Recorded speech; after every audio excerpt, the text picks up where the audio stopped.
Hello and welcome to the grand final edition of Footy Matchups. We are ranking all the players from 1 to 46 from the 2024 grand final, a game that will go down in memory as the one where Kate Parry sang. I am Luke. This is Jack with me. Hello? And we are going to give our review of what has to be ranked as one of the weaker grand finals. Fair to say, I think half our household turned off at half time. Jack and I Yeah. persisted to the end. I think even in watching a replay of the game, don't think I've watched the last quarter a second time yet. I think No, I definitely haven't watched the second half yet. yeah, no, the up until the third quarter, I've watched till 3/4 time, but it was just a bit redundant and pointless after that point. It was, Yeah. look, well done, Brisbane. They were fantastic. I personally think some of the stuff about Sydney's been a little bit overblown, but they did have a bit of a stinker. Jack, what were your thoughts on the game? So, I've been looking through Sydney's results in grand finals and finals. So, they tend to get to grand final day, and they have lost the last four, but you need to sort of only look at 2022 and 2024. Completely different era from 2014 and 2016. So, not sure what's wrong with this playing group. This is the second time they've been beaten by 50 plus on a grand final day. Yeah, so their 2022 had a key forward that was injured. 2024 had a key forward that was injured.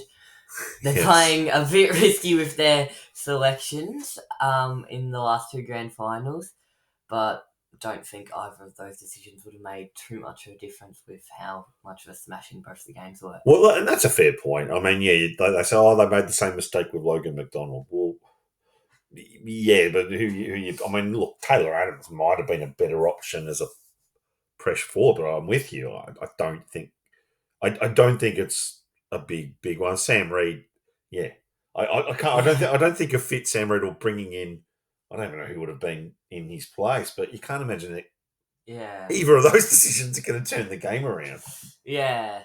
I mean, both games are 50 plus, so. Well, not even that. I mean, they're really 70 plus. I mean, you think Yeah. about like Geelong played it till the end, but that game was almost over a quarter time, and this one was done by, well, if not done by halftime, very much done. Like you were still going. Oh, if I remember, it was probably about 6 minutes left in the third, and I thought, well, if Sydney could pile on a couple of late, like if they could get within 5 or 6 goals Yeah. at 3/4 time, knowing the way they play, you thought, well, you There never know. could be a chance. Could, but the 3 late goals went to Brisbane. Yeah. When Ashcroft kicked that snap out the pack, I sort of felt they'd won it. Yeah, look, to be honest, when I think I called it when Hipwood kicked the goal from the pocket, and Yeah. it was like, oh, I think they're done here. It was just all going Brisbane's way.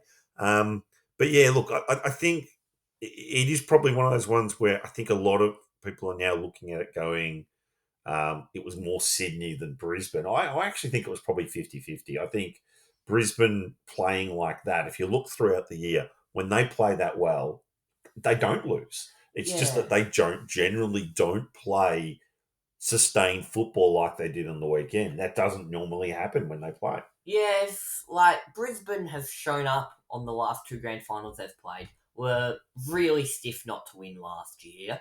Yeah. They got the win this year, played incredible. And when they're playing at their best, they are one, a very good side to watch, and two, a very good team, if not the best team in the comp at their best. Yeah, absolutely. And look, you saw it against the Giants. Like that last quarter and a half was fantastic, but it was a quarter and a half. Yeah. They were dreadful for a quarter against the Cats. They were dreadful in parts in some of their home and away games. But yeah, I'm just not sure in terms of um, if I can think of a game where they sustained it for 4 quarters apart from that game. But even the Carlton game, they were brilliant for close to a half. Yeah. And then there were points where you're like, Carlton's coming back. So they didn't have. Now, again, the question is that more Sydney or is that more Brisbane? I think the fact that they were able to sustain it for so long, Neil and Ashcroft both playing as well as they did really only occurred in that grand final. Yeah, I don't remember a better final series from such a young kid than Will Ashcroft. Oh yeah, I mean, If you remember that semi-final, he was absolutely incredible. Of course, won the Norm Smith this year, youngest ever to win it. yeah, yeah, and I think you look when Brisbane fans look back, in a way, it's the semi-final and the prelim they'll look at and go, "That's where we won it." Yeah, In a way, I mean, looking in hindsight now, they almost had it won going into the grand final because Sydney was Yeah. shot. And Geelong supporters will probably look back and go, "Gee, we were literally 4 minutes away from a premiership because." and Giants fans are also probably looking at it like that. They're looking at so. Yeah, I think there's definitely teams looking going, we would have beaten Sydney. Now, Brisbane did play a very good game. Chris Fagan, I always rated Longmire above Fagan as a coach. Fagan absolutely outcoached him. There's no doubt about that.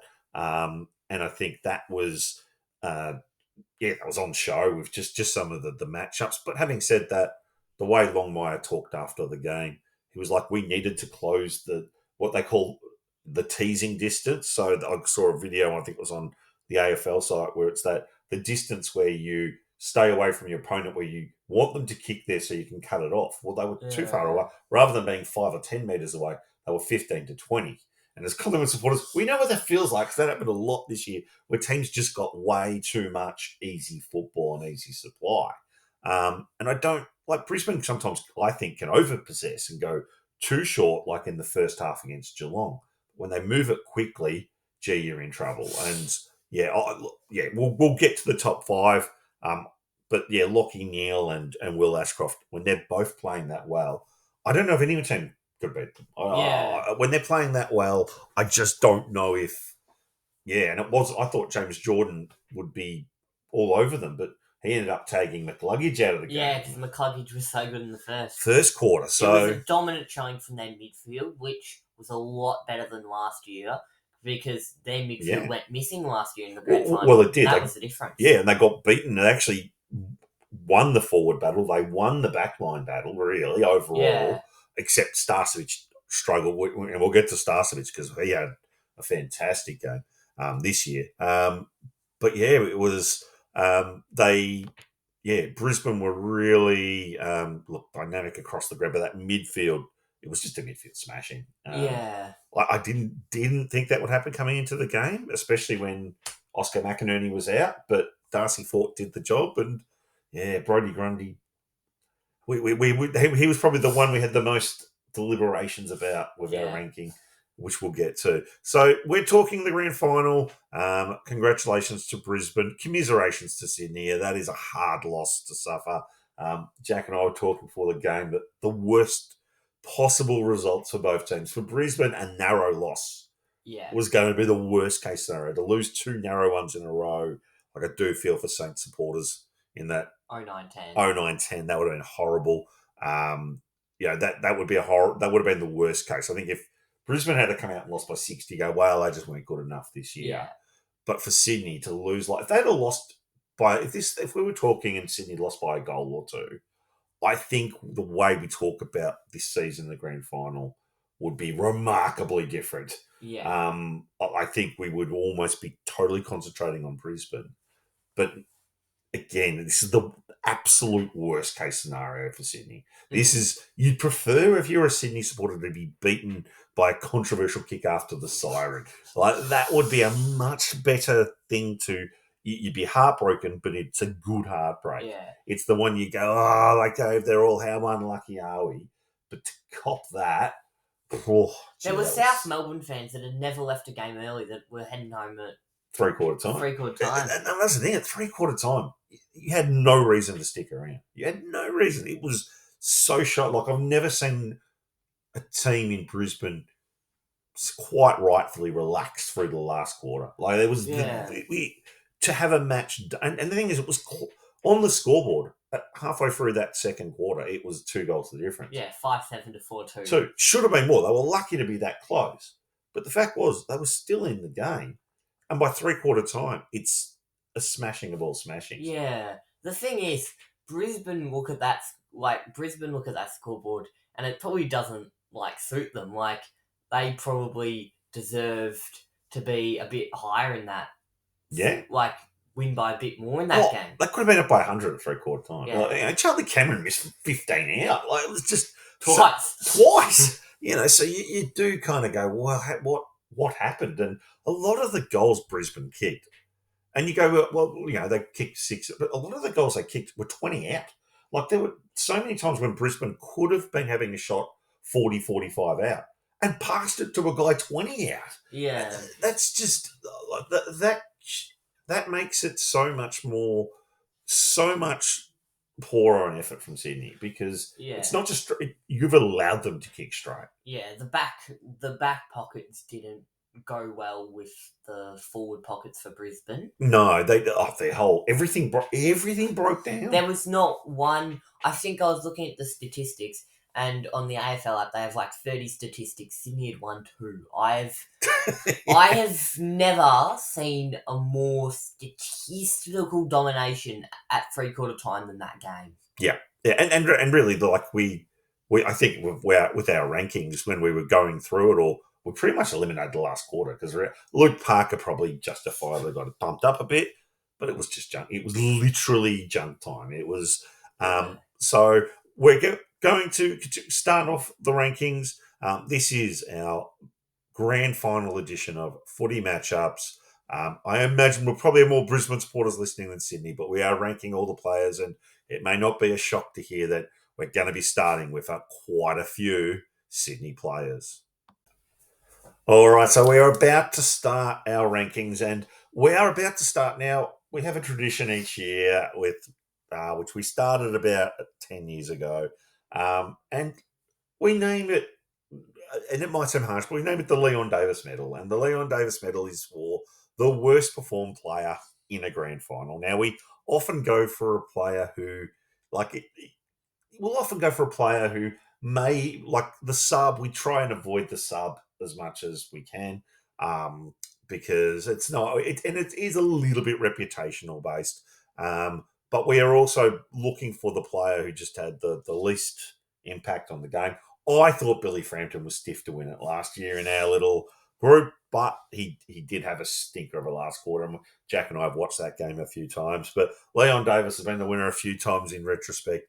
But the player who just doesn't step up on the grand final stage, and it was a tight between two players. It was tight. I think Bunny won it in 2022 over Heaney.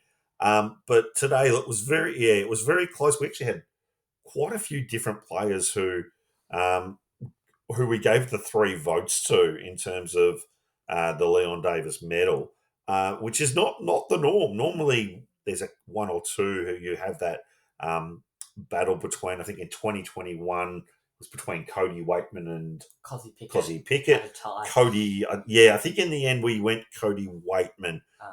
Just picked him, but it was we almost went to a count back style system.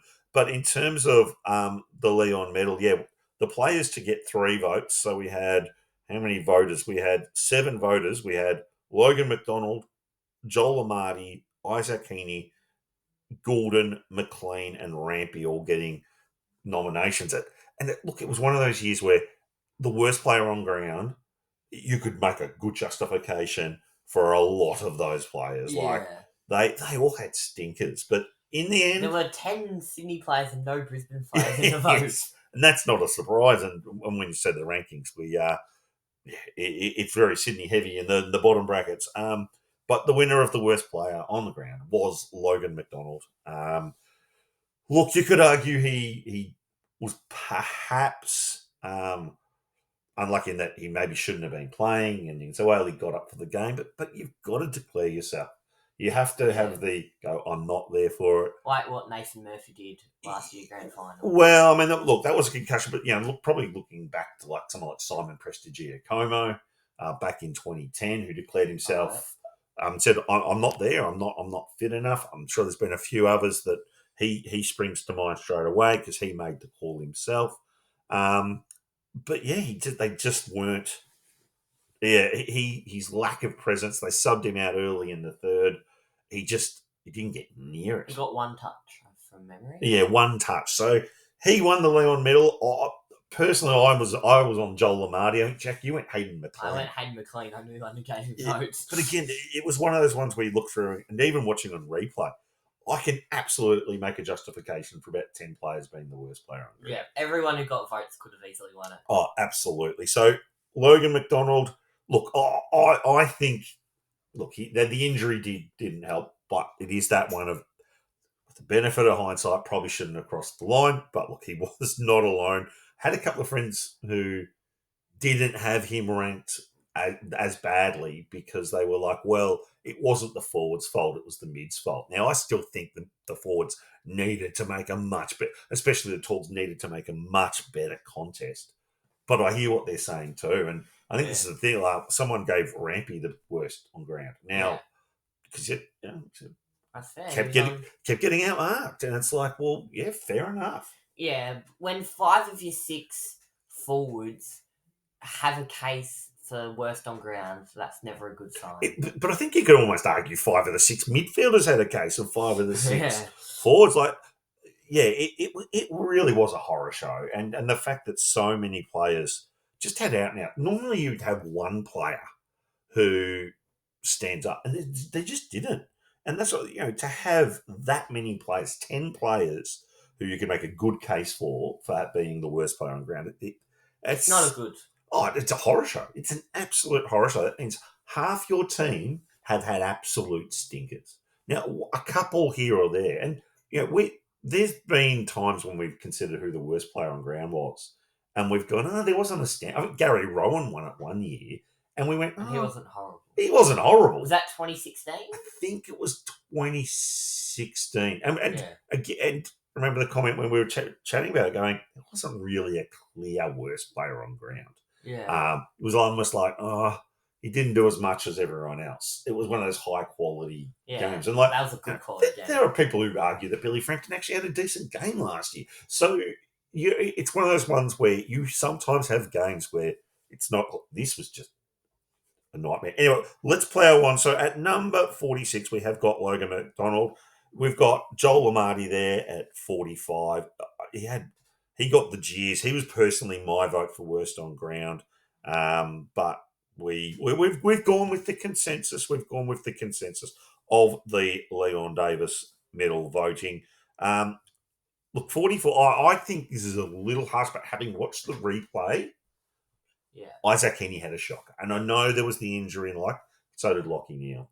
I think the thing for Heaney was his possessions and his decision making, considering how phenomenal, he was outrageously phenomenal in those first 2 finals. Yeah, I did a grand final tipping. Half of the people had Isaac Heaney for Norm Smith. Yeah, he was extraordinary. They lose by 5 or 6 goals. Not only do they not beat the Giants in that first game, they get hammered by the Giants. They get hammered. He single-handed. It's one of the best performances I've ever seen. Oh, yeah. So for a player to, and again, you can make the Logan McDonald argument of, well, he was a bit of an injury, so perhaps a bit harsh, but especially considering what we'd seen, for him to be ranked the 3rd worst player on ground, well, they really never had a chance then. When your clear best player plays that poorly, they were out of it before they started. Really. And it's an issue. It's not the first time he's gone missing on grand final day. Yep, that's true. He almost won our Leon Davis medal 2022 as well. Yep, absolutely. Look, Connor McKenna, we've got 43. Big asterisks there. We almost could have kept him out of the rankings. As in, like an NA. Well, yeah, he would be. He's the ultimate NA. Considering we're not really halfway through the last. We put him at 40, but really, you could remove him from the rankings. Good on him for winning a premiership medal. Yeah. Obviously, no impact on the game at all, but not his fault. Hayden McLean, you had him. Why did you have him worse, Jack? What? Okay, so he didn't do anything in the forward line like all the forwards did. And second, he just, if you look in the second quarter, when he went in, and the first, when he went in the ruck, it all fell to shambles for Sydney. Yep. So I think Sydney were up 2-0. That they then put Grundy on the interchange and put McLean on, I'm pretty sure, and they kicked 2 goals in a minute. Yep. That's look. I think, and again, you can't. It's just one of those ones you can't argue against it. They're just so. Yeah, you could make a really good case. Goulden, I think he was another who was in the worst. Some put as the worst player on ground. Look again. I thought he was okay. Oh, he again. His defensive Yeah. efforts were horrible, and I think that's another one where you go, well. So looking at, he had only 3 possessions in the second quarter when it got away from them. 5 in the first. Okay, look, he did have 7 posies in the third. I didn't rate. I thought he was okay. Yeah. I thought he was. It wasn't It's the all. worst, but It's a bit of a reputation thing as well. Like yeah. he's meant to be their third best player, and he didn't show up. Yeah, look, 6 inside 50s, 443 metres gained. I think the problem was Disposal efficiency. disposal efficiency. I don't think was spectacular. What Um, was just having a check of that one now, but but it was also just the lack of defensive um, play was really, really poor. He led his 70% disposal efficiency. It's okay. Again, we're going consensus Yeah. voting, but definitely reputation wise, they needed him. With Heaney down and injured, Yeah. Warner was not having a great day. This was the moment for him to stand up, and he didn't. None And of there's them did. so many, but just from him as well. Yeah, he didn't. So they're the bottom 6. We're going to continue on with the rest of the rankings. So we're continuing on with the rest of the rankings, and again, we have another 6 players who were ranked in the worst players on the ground. Now we cut out subs because that's not their fault, but in the next 5 players we've got on our list, Dean Rampy. Now he was part of a defence that got destroyed, and alongside, look, got Tom McCartan also got outmarked a lot down there. But Dane Rampy, he was on Kalmar Chi. Yeah, and look, Archie's played really well, but you Some of shouldn't. the easy marks he took. Yeah, you shouldn't be outmarked by Archie, and I think this is part of the problem. You look at Goulden, Heaney, Rampy. They gave so much space to their opposition. Yeah. We didn't have him. I think I forget what it was. It might have been. I don't want to quote him wrong. That was Dermot Brereton or Matthew Lloyd. Actually rated out Ollie Florent as the worst player on the ground, and it based on the horrible defensive efforts.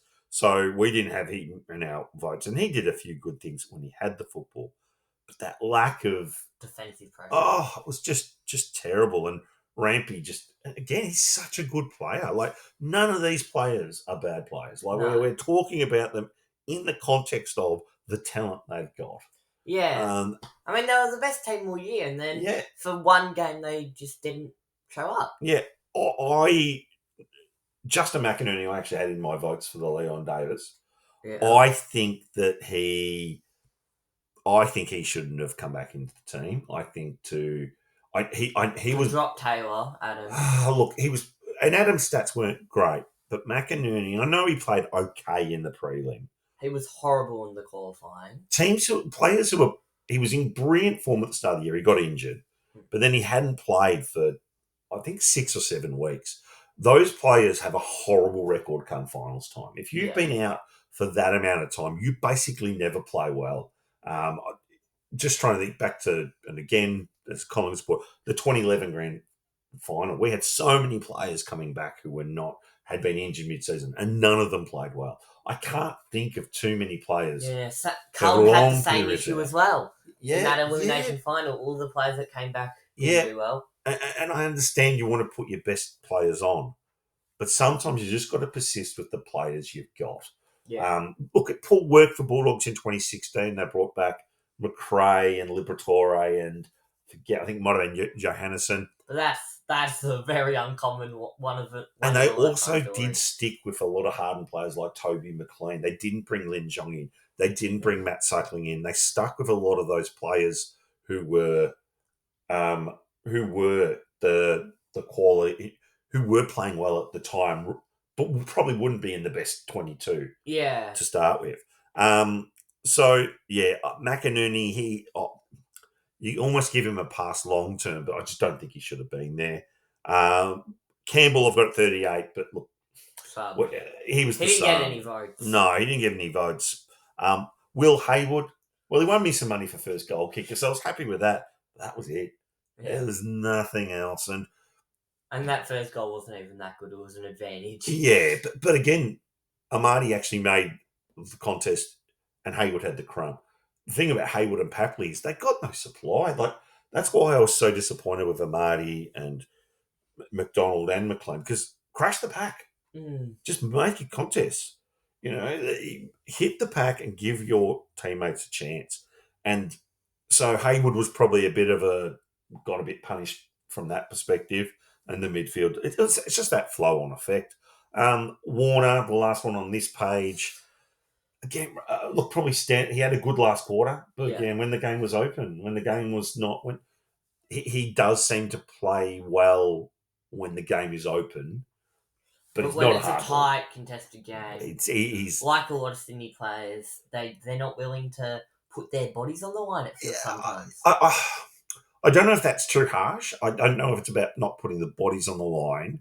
I think it's more that they got caught. It's almost like they got caught in the mindset of being too attacking, but not defensive minded enough. But then not attack. If you're going to not be defensive minded, attack. Yeah. But they didn't do either. They kind of got caught in no man's land of not doing.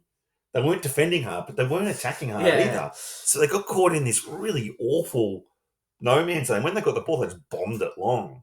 And it was like, no. I think when they actually worked the ball around, it worked a little better, but it was just so indecisive. But Warner, again, he didn't. A lot of possessions in the last, but not when the game was on. Flicking over the page, Papley, look, he actually got. I think he got a vote or two. Yeah, he got a vote in the Leon. He got a hard tag. There was a lot of pressure anytime he got near it. Yeah. At least he was trying. He kicked a good goal. He kicked a good goal in the first. I thought he was actually having a go. He just couldn't have an impact. But forward pockets, if you're not getting supply down there is only so much you can do. Yeah, and on a grand final, it is a very hard role to be a forward pocket. Well, so many forward pockets have quiet games. But I thought that, at least he was having a go for me. And obviously he'll go back and go, what more could I have done? Well, considering there was the lack of any presence from the forwards, then it's not really a surprise he had a poor game. Moving on, Tom McCartan, look again, just another key defender who I thought he held firm for a quarter and a half, and then he, like the rest of the defence, the weight, you could just see that weight of numbers, and it just crashed, and they had nothing else to give after that.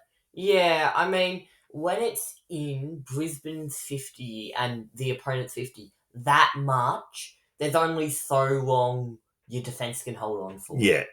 Because Collingwood, hate to bring out Collingwood again, but Collingwood's defence can be really good and hold on when it keeps coming in there, but eventually it will break. Yeah, and have a look at Geelong. Geelong's defence is strong, but if you just get continually bombarded with quick movement, like Geelong's defence held up brilliantly for a half against Brisbane.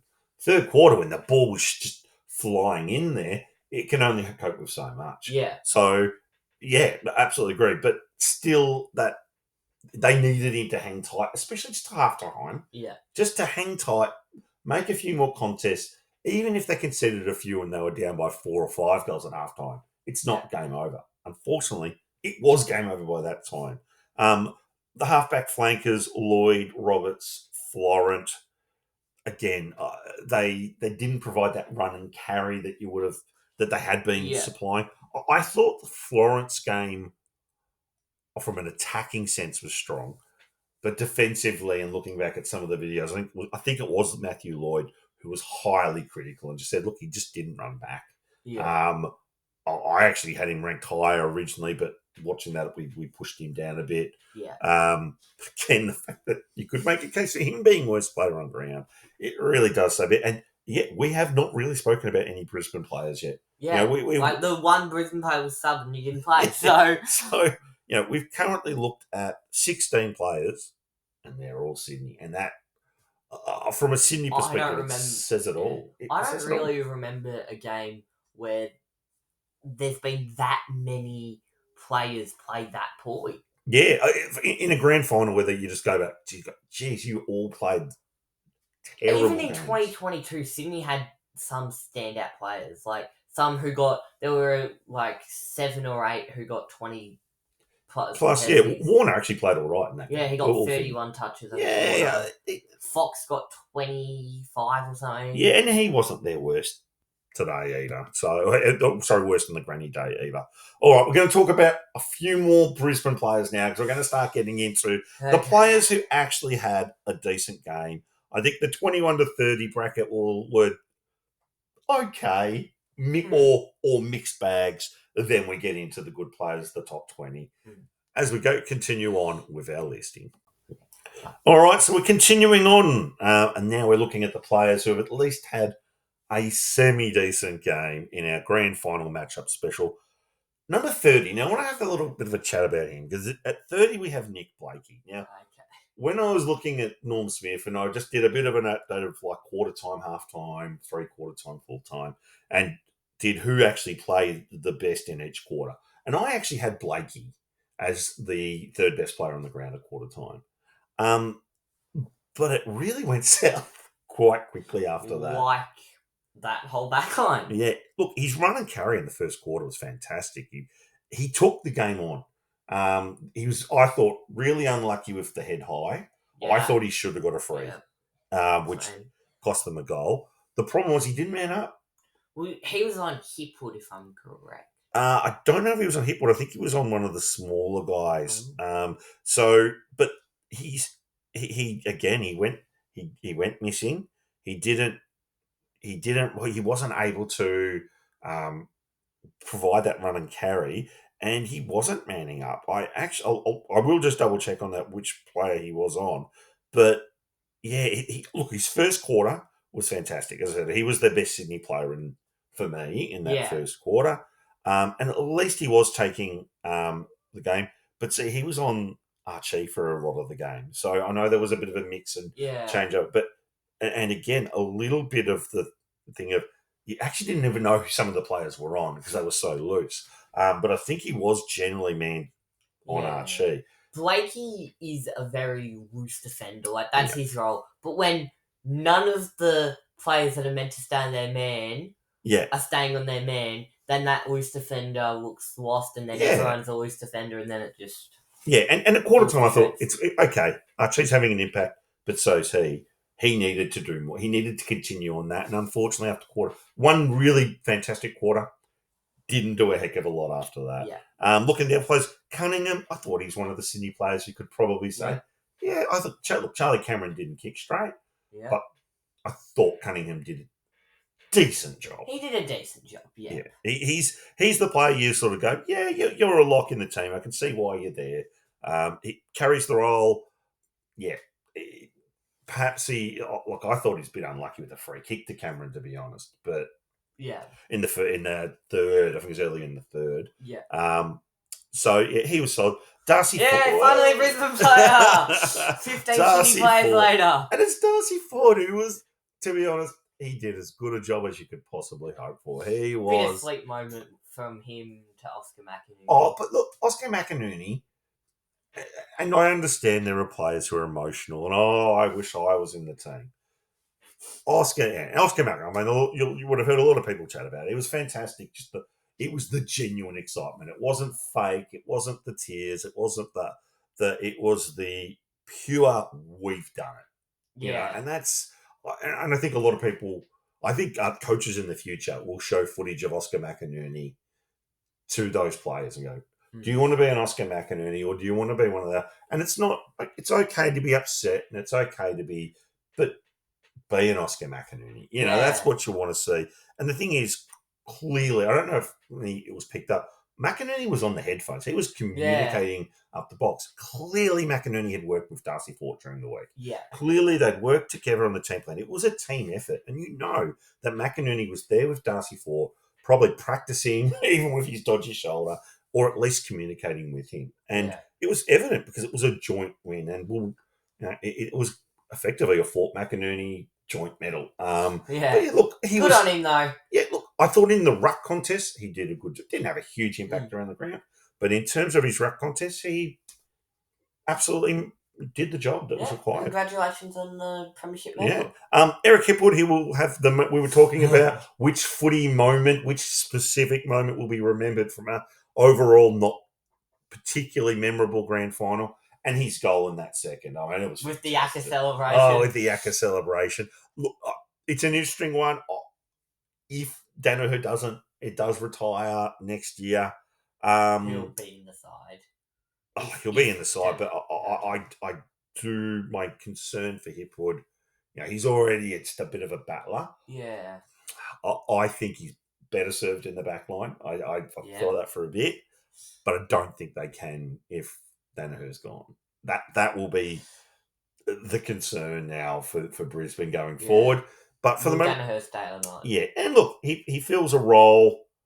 He wasn't one of their better players out there today, but kicked the iconic goal. Kicked an iconic goal, premiership player. Congrats on the medal. Yep. Roy Bottom, a Sydney player who I thought was solid. Yeah, kicked a goal in the first. Yeah, he was. His stats were reasonable. 18 possessions and a goal. But I thought his run and carry was quite decent. Again, there weren't many good players for them. One of the better Sydney players out there. Yeah. I mean, one of the better. And the thing is, as well, he had 10 clearances. So can't expect too much more. No. So he did his job. He did one his of the midfielders. Yeah, maybe a bit harsh even to have him there. Moving over the page, you made me push Zach Bailey down. I thought he was decent. He wasn't quite as good as the prelim effort, but I thought he did his role. Some goal assists in there. He was solid. And it was a game where it was probably a bit easier to be a quality Brisbane player than a quality Sydney player. Yeah. Brodie Grundy, interesting one. We've had a lot of. Was it a good game, Jack? From Brodie Grundy. Quite simply, did he have a good game or not? He had a very up and down game. Yes. I'd almost say he had a Joe Danaher game. He had a lot of moments where he looked good and a lot of moments he looked horrible. Yeah, I mean, when Joe Danaher bumped him off in that second quarter and then kicked it out. Which time? And it was the one where I remember the one he kicked it to Archie, and it was after Danaher had just kicked the goal. Yeah. And it was just like, oh no, Brodie, like you've got to. And we watched him for years and got frustrated by the same thing. Yeah. His clearance work and his work around the ground, like he had more clearances and really had a big impact. But his actual ruck work is poor. It's poor. It's not great. He's probably not in the actual centre bounce. He wouldn't be in the top 10 ruckmen of who I would want in the actual centre bounce. Yeah, he's a weird player in that you're getting a genuine midfielder. Yeah, you're getting full midfielders. He's almost like a 205 centimetre. No, he's almost like a 170 centimetre guy in a 205 centimetre body. Like he's in and under, he gets it out, he gets the scrappy kicks out, but he's not. Yeah, he doesn't provide that physical presence you need in the ruck. Yeah. So that is the concern. Melican, a Sydney player, look, he was on Hipwood. Yeah. Thought he won that battle. I think, considering how much of the ball was coming down as well. So fixed him. Wilmot, I didn't notice him. Didn't notice him too much. He got solid. A few, not as good as his prelim effort. He was solid. His prelim effort was fantastic. Like they did not win that game without Wilmot. 15 posies. He was solid. I couldn't fault too much of the backman considering Sydney's forwards had almost as many inside 50s, but didn't concede the goals. And Ryan Fox, 21. Robbie Fox. Robbie Fox. Robbie Fox. He was solid. He did a good job. He provided some run and carry. He moved the ball on. Yeah, I think we rated him as the second best Sydney player on the ground. Wow. Now, with all due respect to Fox, if he's your second best player on the ground, you're generally not going to be winning games. He is your ultimate role player. Solid role player who did the solid role. Shows up, Yeah, We'll never have an absolute stinker. no. Also showed up in 2022 where they were Yep. horrible. Yep, absolutely. So he can hold his head up high, but you cannot be relying on him being your quality player. Yeah. Well, we've got 2 more Sydney players to go, but we're going to get into the real good stuff, the players who really stood up and got the job done to get Brisbane to their premiership. All right, so we're looking at the top 20 players from this year's somewhat anticlimactic grand final. And kicking it off, Jasper Fletcher at number 20. He's been in that 20 area. Last 3 games we've done the rankings. I think at the moment, he's turned himself into a consistent, solid player. I think I talked about Devon Robertson maybe being a little bit unlucky, but it's probably him keeping him out. And to be fair, he's just solid every game. Doing his job. A role player. He's not, and they're allowing him to be that. He'll need to step up when your Zorkos and your Lockie Neals step down. He'll need to step up. And he's got potential. Oh, he's got a stack of potential. He's only 20. He's not going to be in the Ashcroft class, but could be, you never know. Yeah, he was solid. Number 19, Answorth, another of those solid Brisbane defenders who were fantastic in that prelim. Again, he was rock solid, 15 possessions. I think he had Papley at times. Yeah. Played, absolutely did his role. Couldn't ask much more from that. No. Cam Rayner, a solid game. After that real big impact in the prelim. I thought him and Zach Bailey had similar-ish. He had the impact. Yeah. Probably the third quarter was probably his best. Yeah, good on him for showing up. He didn't have one of the best grand finals last year. Oh, yeah, stinker. He was one of the weaker players last year. So good on him to step up, kick the goal or two. Yeah, and that big mark in the third. I think, and again, I think looking back at the final, if you look at the final series, that second half last week against Geelong, he stepped up when they needed him. He stepped up in a massive way. Like a lot of Brisbane players. Yeah. In big moments, they stepped up. Luke Parker, look, we ranked him as 17. I thought he led hard. Look, he got 3 goals in the last quarter, which they were junk time goals. But I actually thought he was the one. Still good goals. Yeah, they're still good goals. Look, he was in the middle. He was having a crack. They threw him in the guts. He had a red hot go. He was probably the one who you go, you absolutely busted your guts from start to finish. And if you had to give one player on that Sydney side a premiership medal just for that performance, he'd get the coach's award. Yeah. He gave his all, and you could see that when he fought to the finish, but he was fighting when the game was on the line as well. And he was actually the one forward who was actually trying. He was making strong leads. Who was having a real crack. Yeah, 5 forwards didn't show up, and he was probably the one that really did make promising. Yeah, Jackson Payne, he was solid. A lot of times they looked up and they saw him there, and they still kicked it long anyway. Look, filled his role. He struggled up to this point in the final series. I think it's fair to say. But very good this game. Pardon me. Yeah, very good at this game. Fulfilled his role down back. Flipping over the page, Hugh McLuggage, what an interesting game he had. He's best on ground at quarter time. Yeah, he was best on ground. It was him and Blakey. Him and Kyle Lohman. Him and Kyle Lohman. That's right. Lohman, McLuggage, and Blakey were probably your best 3 players at quarter time. Look, he got really cut down by James Jordan, who we see on the list at 13. But the fact he got Jordan moved on to him means he'd already played his role.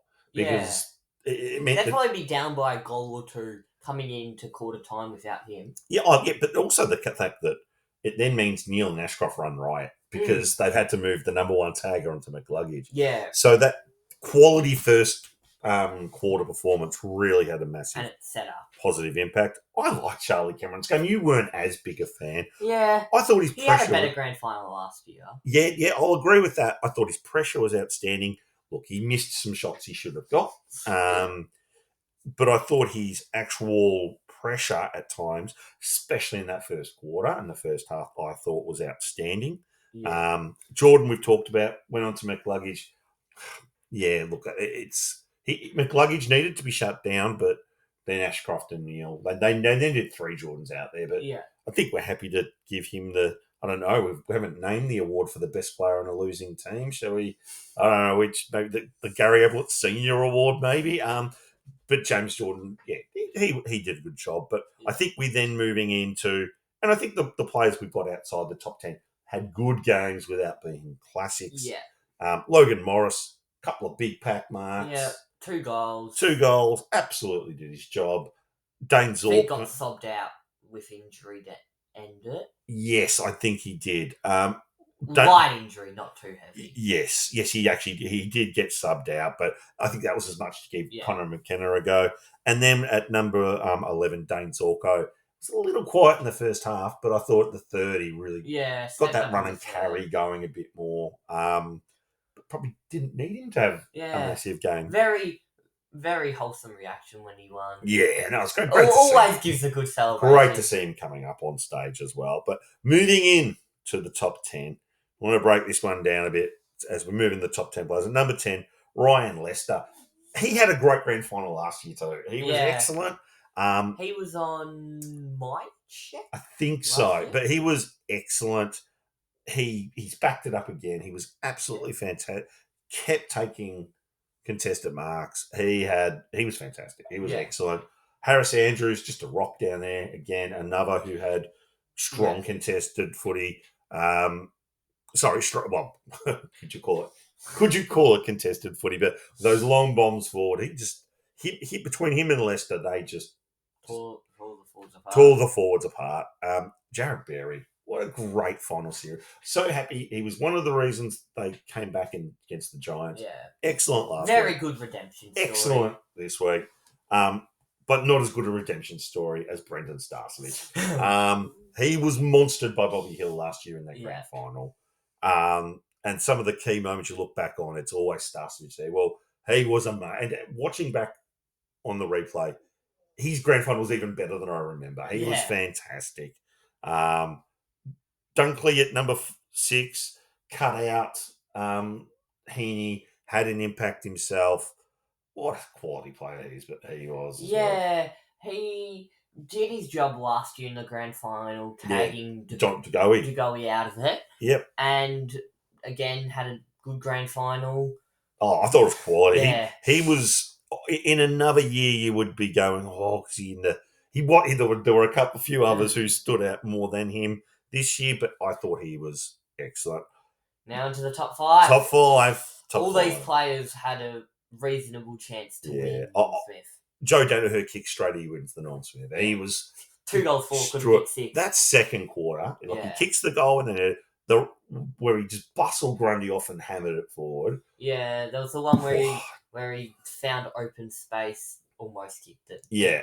Got rushed over in the end. That's right. Look, he had a couple of Joey moments, but overall he was just superb. And I will go as far to say that if he plays again next year, they are one of the key favourites. If he doesn't play, I don't think they can win it. No, I think key forwards of Logan Morris, perhaps Darcy Gardner. Do they run with Darcy for Danaher? And had Brisbane won it last year, Danaher gets the Norm Smith. He would have been the Danaher or Cameron. Yeah, Cameron Coleman was good as well, but I think watching back that game, as we have a few times, Danaher was massive. In this grand final, he was massive. He was just huge. Heartwarming to see his final goal. Oh, and seeing all the players get around him, that was absolutely superb. Number 4, Calamachi. Wow, what a story. How good has this final series been? Like, he was just a sort of a okay. He was a solid player who'd get 30 to 35 in the rankings every game. Yeah. He's been top 10 in the last 3 games, if I'm correct. Oh, yeah. He was superb. He was part of, along with Ashcroft and Berry, was the reasons they were able to, and Danaher, the key reasons they came back against the Giants. Superb against Geelong. Kick that goal to crucial goal. And then another amazing effort. 4 goals? I think it was 3 in the end. But just no, you're right. Yeah, 4 4 goals, but Big mark. did it when it counted. Did it when it counted. Had a very good second and third quarter. Yeah. But we're going to come back now for the final 3, the 3 best players according to us in the 2024 Grand Final. All right, so here we are with the 3 best players on the ground in the 2024 Grand Final. And at number 3, we were pretty unanimous on this one, was Kai Loman. Yeah. It was absolutely fantastic. Stood up in the first and the second, could have almost kicked 4 in that 1.5 quarters. Yeah, and the thing about Loman as well was that you got to look at when he kicked them. They were down 2 goals. I remember when Sydney kicked the first 2 goals, I went, "Ooh, is this going to get it? Is this going to get ugly?" And before you knew it, Loman had stood up, kicked those 2 goals, but it was also like he'd had a goal. His presence was just there in the right spot, and it's a forward pocket.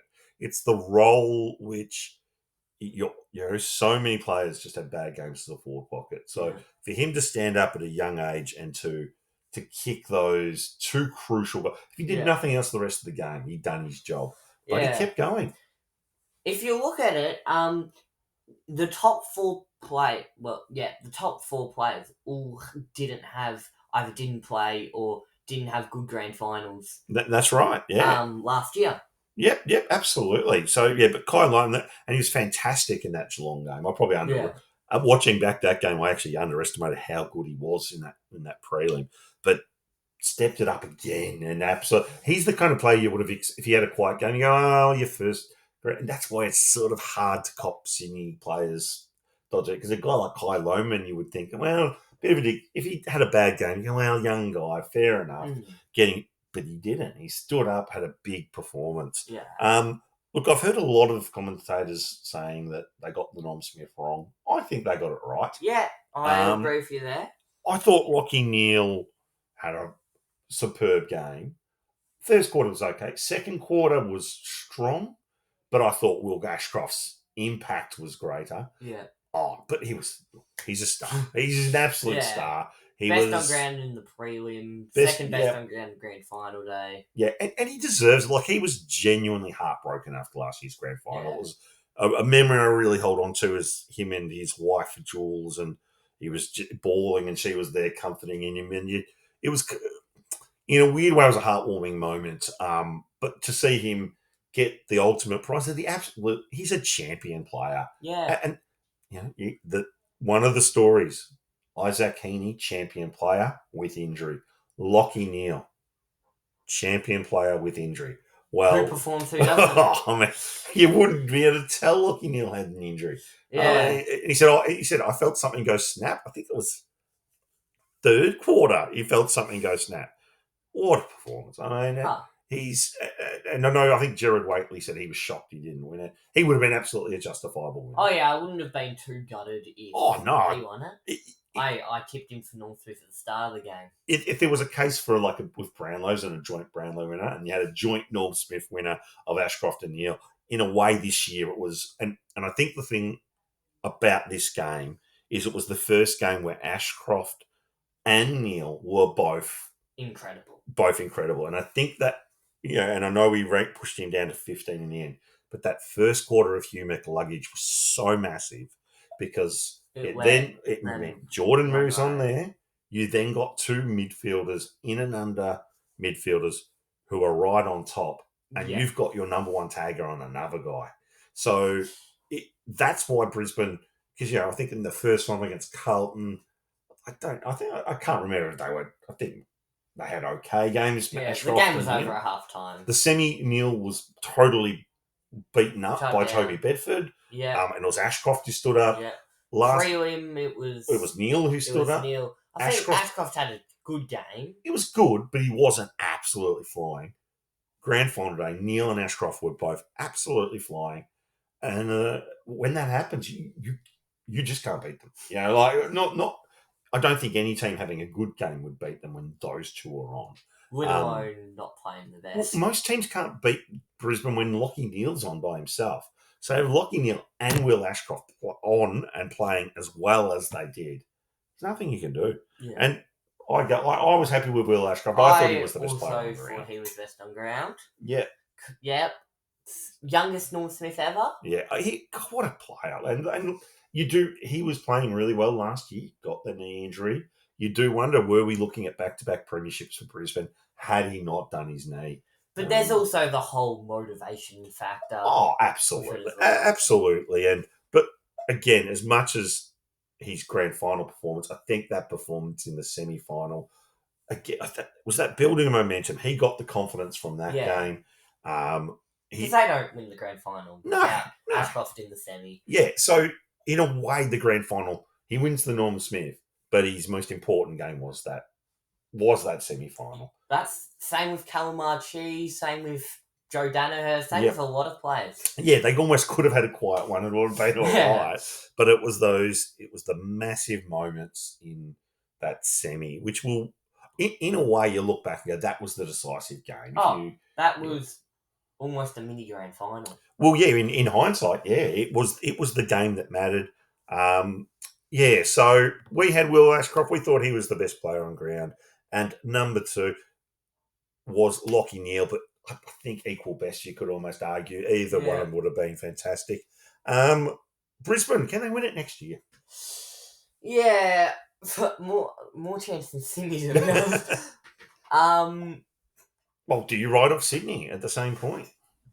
You can never write off a side. I mean, everyone wrote off Brisbane this year. They were 80-1 halfway through the third. Yes, against the Giants. The Giants. I don't remember a side being 80-1 and winning it ever. Yeah, live premiership betting can give you some very interesting odds at times. But it was probably reasonable, them being 80-1. Yep, it was perfect. You probably argue it should have been more. But look, they got through that game. Their prelim effort against Geelong was, that was in a way, you could almost argue that was the grand final in some respects. The Geelong or the Giants? The Geelong one, because I think if Geelong beat Brisbane, they probably beat Sydney. Yeah. I think. Who knows if Giants get up over Geelong? Yeah, look, it's one of those. It's been one of those funny seasons, and I guess you could almost. I would put the argument that this year there was no clear standout team. I mean, you could argue it was Sydney, but. It was Sydney, but they dropped away. They weren't the most deserving team in the end. Seeing what they did against in that grand final. So they scraped through a few of those games in the regular season. It's almost like they've gone, do you know what? There is no one true deserving winner last year. So we're going to give it to the team who deserved it last year who didn't win it. Yeah. It feels like they've been up for so long, they deserved... First one in 21 years.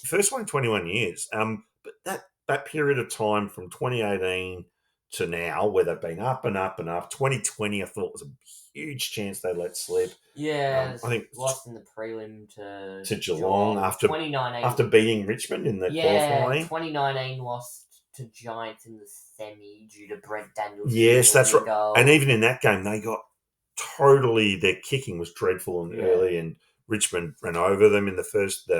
They seemed to last year would seem to be their last 2021, chance. Bailey Smith kicks the winner. That's right. They win a classic by 1 point. The Dogs knocking them out in straight sets again. Yeah, and then 22 they made it to the prelim, but never really looked a chance. They got slaughtered by Geelong. Last year that was their year. That looked to be their year, but it was also kind of Collingwood's year.